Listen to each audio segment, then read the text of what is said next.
Jangan lupa subscribe di YouTube channel Metro TV News dan juga nyalakan notifikasinya.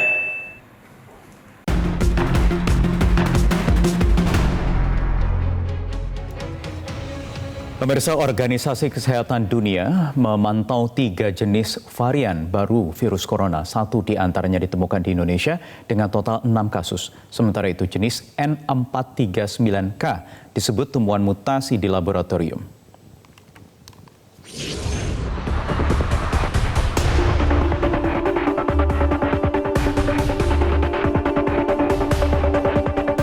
Kementerian Kesehatan mengakui ada varian baru virus corona jenis N439K yang ditemukan dari penelitian di laboratorium.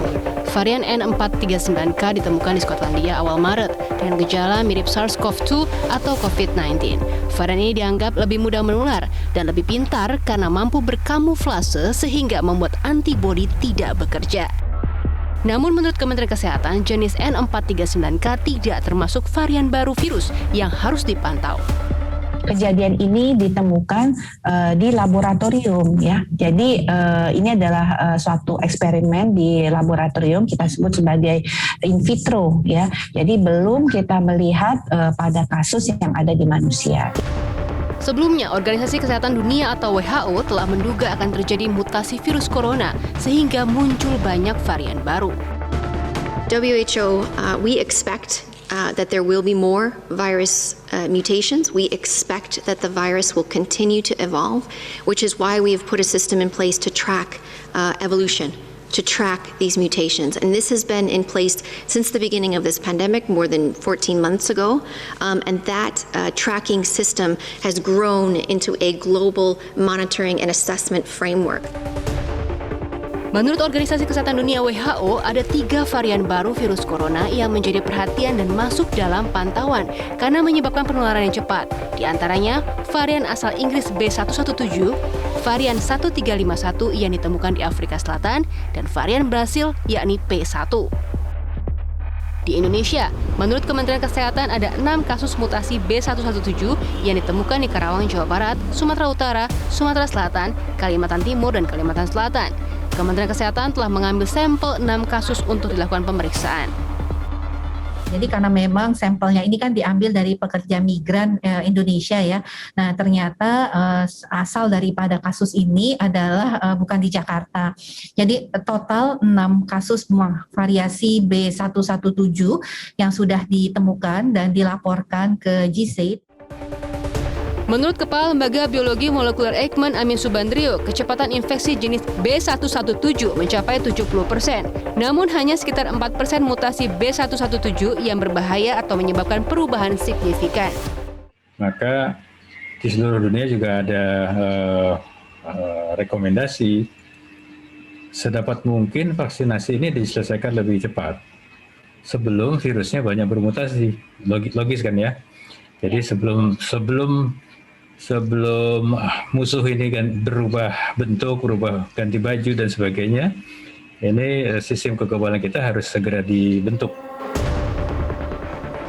Untuk itu, masyarakat diminta tetap melaksanakan protokol kesehatan, terutama menggunakan masker sesuai standar karena dipercaya mampu mencegah penularan virus hingga 90%. Selain menjaga protokol kesehatan, vaksinasi masih diyakini sebagai bentuk pencegahan atau setidaknya mengurangi gejala berat dan angka kematian bila terinfeksi virus corona. Tim Liputan Metro TV. Ya, untuk mengetahui lebih lanjut mengenai varian baru virus corona atau COVID-19, kami sudah terhubung dengan Kepala Lembaga Biologi Molekuler Eijkman Amin Subandrio. Selamat malam Prof. Amin. Jadi yang mana Prof yang lebih harus dijadikan perhatian khusus terutama untuk pemerintah Indonesia? Apakah jenis atau mutasi N439K atau B117, Prof? Intinya kita harus melakukan kegiatan dan juga memperlakukan virus-virus itu dengan tindakan yang sama. Artinya kalau dilihat dari epidemiologi ya, dari pencegahannya, terlepas dari temuan-temuan yang ada di laboratorium, baik yang B117, B1351, atau N439K, ataupun yang P1, intinya kalau di lapangan, cara pencegahannya sama. Kita tidak bisa mengetahui dengan siapa kita berhadapan, dengan virus yang mana kita berhadapan ketika kita sedang di lapangan. Oleh karena itu, apa yang harus kita lakukan sama. Jadi kita menggunakan sistemnya, istilahnya adalah universal precaution, kewaspadaan umum. Artinya yang kita lakukan 3M, 3T itu sama. Tetapi ketika kita harus mendeteksi varian-varian baru itu, tentu kita harus menerapkan beberapa tindakan, artinya dipercepat atau diperkuat. Misalnya, bagaimana kita mendeteksi di pintu-pintu masuk, itu juga harus diperkuat. Kemudian tindakan kontak tracing dan tracking itu juga harus diperkuat, karena semakin panjang delay-nya, maka kemungkinan virus-virus dengan varian atau mutasi yang baru itu sudah bisa menyebar lebih luas. Jadi sedini mungkin kita harus bisa mendeteksinya. Prof. Amin, N439K ini tidak masuk pemantauan khusus, fokus pemantauan khusus WHO. Justru ada 3 jenis varian yang kita kenal selama ini, Inggris, AFSEL, Brasil. Apa alasannya, Prof? Untuk dipantau lebih fokus lagi untuk 3 varian tadi? Ya, baik. Jadi yang B117, kemudian P1 maupun yang B1351 yang dari Afrika Selatan, memang itu dicermatinya baru belakangan ini ya. B117 itu kan baru ditemukan di akhir September, kemudian November itu menarik perhatian semua orang karena berbagai karakteristiknya. Tapi yang N439K ini sebenarnya sudah cukup lama. Saat ini saja kalau di seluruh dunia sudah ada 17.000 lebih isolat yang memiliki mutasi N439K ini ya, dari 700.000 lebih isolat. Di Indonesia sudah ada 48 yang ditemukan dari 547 isolat, dan itu sebenarnya sudah ditemukan sejak bulan November yang lalu 2020. Tetapi saat itu kita belum memberi perhatian khusus kepada mutasi N439K. Nah, dalam pengamatan di laboratorium oleh beberapa peneliti, kemudian dilihat nih virus N439K ini ternyata dia memiliki afinitas. Ya, afinitas itu artinya kekuatan mengikat antara virus itu dengan reseptor ACE2 yang ada di permukaan sel manusia. Dan juga dia bisa memiliki kemampuan resisten terhadap antibodi netralisasi yang sudah dihasilkan baik oleh pasien yang sudah sembuh maupun orang-orang yang sudah menerima vaksinasi. Nah, itu yang dikhawatirkan. Tapi sekali lagi itu masih harus dicermati di lapangan ya. Kita harus mengumpulkan lebih banyak data. Vaksin yang sudah tersedia saat ini tidak bekerja efektif untuk bisa meredam gejala yang lebih berat kan, Prof, yang disebabkan oleh 3 varian tadi kan? Ya, di beberapa negara memang ada pengamatan, ada penurunan, tapi dianggap belum waktunya untuk mengubah atau menyesuaikan vaksin-vaksin yang sudah dikembangkan saat ini. Misalnya penurunan dari 70 menjadi 60%. Memang ada penurunan, tetapi sekali lagi itu belum menjadikan indikasi untuk mengubah. Dan juga ada laporan bahwa varian atau mutasi N439K ini menyebabkan gejala klinis yang lebih berat atau lebih cepat menimbulkan kematian.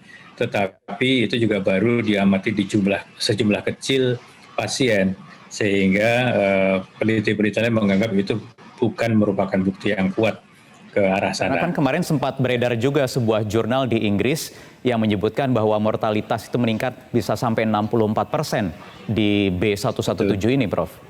Bagaimana sebenarnya? Ya, justru itu pengamatan itu harus dilakukan di populasi yang lebih luas. Jadi kalau ada satu kematian atau gejala yang lebih berat, itu seringkali kaitkan, tapi belum tentu ada hubungan sebab akibat. Ya, itu yang harus dibuktikan lebih kuat. Artinya kita membutuhkan data yang lebih banyak untuk bisa menyimpulkan itu. Baik, Prof. Amin, B117 dari Inggris sudah masuk ke Indonesia, sudah 6 kasus yang ditemukan sampai pekan kemarin. Bagaimana dengan yang Brasil dan Afsel? Karena Afsel ini kabarnya juga bahkan yang paling kuat di antara ketiga varian tadi. Benarkah demikian, Prof. Amin? Nanti akan dijawab lagi, kita lanjutkan di segmen berikutnya di Prime Time News. Tetap bersama kami.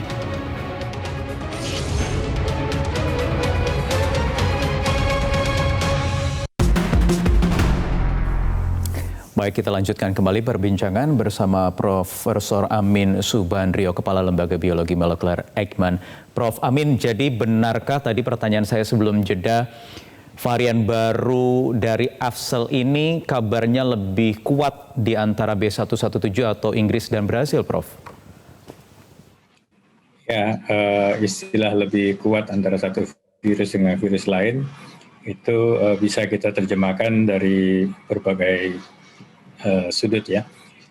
Kita bisa bilang lebih kuat itu karena dia lebih fit dengan lingkungan yang baru. Ya, setiap kali dia masuk dalam lingkungan baru, dia akan berusaha untuk menyesuaikan diri dengan atau beradaptasi dengan lingkungan itu. Ya, semakin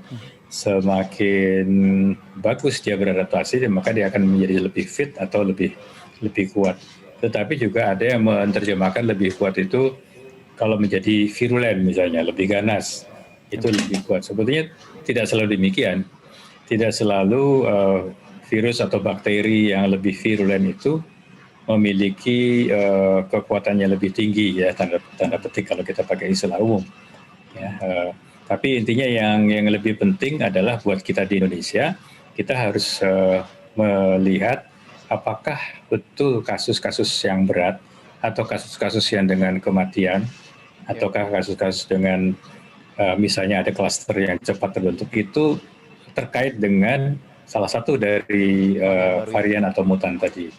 Sejauh ini penelitian yang dilakukan oleh Eijkman di laboratorium apakah sudah mengambil sampel-sampel tadi dari kasus yang cepat, dari klaster yang cepat atau dari kasus kematian? Apakah sudah ada datanya, Prof. Amin? Ya, kami baru mulai. Jadi sejak Januari kan Kementerian Ristek BRIN dan Kementerian Kesehatan sudah bekerja sama untuk meningkatkan kapasitas itu untuk melakukan whole genome sequence, dan target kami untuk mendapatkan sequence 5 sampai 10 ribu sequence tahun ini ya, dengan melibatkan berbagai institusi baik rumah sakit di daerah, laboratorium di daerah, dan juga berbagai perguruan tinggi. Salah satu tujuannya adalah itu untuk mengkaitkan gambaran klinis dengan varian atau mutan virus. Dan mutan virus itu tidak hanya 3 itu saja, karena bukan tidak mungkin mutasi yang signifikan ya, itu terjadi di Indonesia sendiri. Itu yang harus juga kita pelajari. Jadi kita tidak terikat dengan tiga varian atau mutan tadi, tetapi juga kita ingin melihat mutasi-mutasi apa yang bisa terjadi, karena itu mungkin muncul di negara manapun. Ya. Prof. Amin, judul dialog kita kan waspada varian baru virus corona. Waspadanya seperti apa? Apa yang perlu ditingkatkan? Apakah memang ada yang perlu ditingkatkan oleh pemerintah dari Satgas COVID-19 di tingkat pusat untuk mencegah agar varian-varian baru tadi, paling tidak B117 ini sudah terlanjur masuk, tetapi Brasil dan juga Afsel ini, Prof? Ya, tentu sebagaimana hal-hal yang lain terkait dengan pandemi, kita harus memperkuat kemampuan kemampuan untuk memprediksi, yang kedua kita kemampuan mendeteksi, yang ketiga kita harus punya kemampuan untuk merespons. Ya, nah itu memprediksi, mendeteksi, dan merespon itu yang menjadi kunci. Artinya kalau kita deteksi, mulai dari pintu masuk tentunya, ya kita harus jaga. Yang kedua, masih terdeteksi kalau varian itu sudah masuk di Indonesia, tentu kita juga harus punya kemampuan untuk bisa mendeteksinya secara cepat dan secara dini.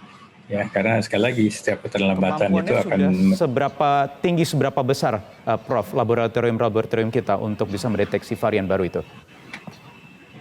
ya, saat ini sudah ada 16 laboratorium ya yang memiliki kemampuan untuk melakukan whole genome sequence, dan memang sebagian besar ada di Pulau Jawa, tetapi di luar Jawa sudah ada beberapa, misalnya di Makassar, di beberapa kota lain ya, pada umumnya ada di perguruan tinggi.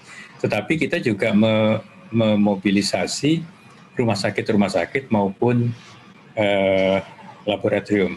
Artinya apabila mereka melihat ada gambaran yang memenuhi kriteria tadi, misalnya terbentuk klaster yang tiba-tiba, klaster yang besar, atau gambaran klinis yang tidak biasa, atau pasien sudah divaksinasi tapi kemudian masih terinfeksi, atau sudah sembuh tapi terinfeksi. Nah, itu yang membutuhkan perhatian, dan itu kita sarankan segera sampelnya itu dikirim ke laboratorium, salah satu laboratorium yang sudah ditunjuk. Jadi diharapkan akan lebih cepat. Vaksinasi ini, program vaksinasi nasional juga haruskah dipercepat, Prof? Karena ini target hariannya masih belum tercapai juga, Prof. Ya, itu memang itu tidak mudah karena ya geografis Indonesia juga khusus. Tapi bagaimanapun kita tetap harus berusaha agar herd immunity itu segera mungkin dicapai. Memang masih membutuhkan waktu beberapa bulan ya. Waktu itu diperkirakan kan sekitar 15 bulan, tapi Presiden menginginkan kalau bisa 12 bulan selesai. Itu kan harus dicapai dalam jumlah besar satu harinya, di atas 500.000 vaksinasi per hari. 1 juta per hari kalau bisa. Sampai 1 juta ya. Baik, terima kasih Prof. Amin Subandrio, Kepala Lembaga Biologi Molekuler Eijkman, sudah bergabung bersama kami di Prime Time News.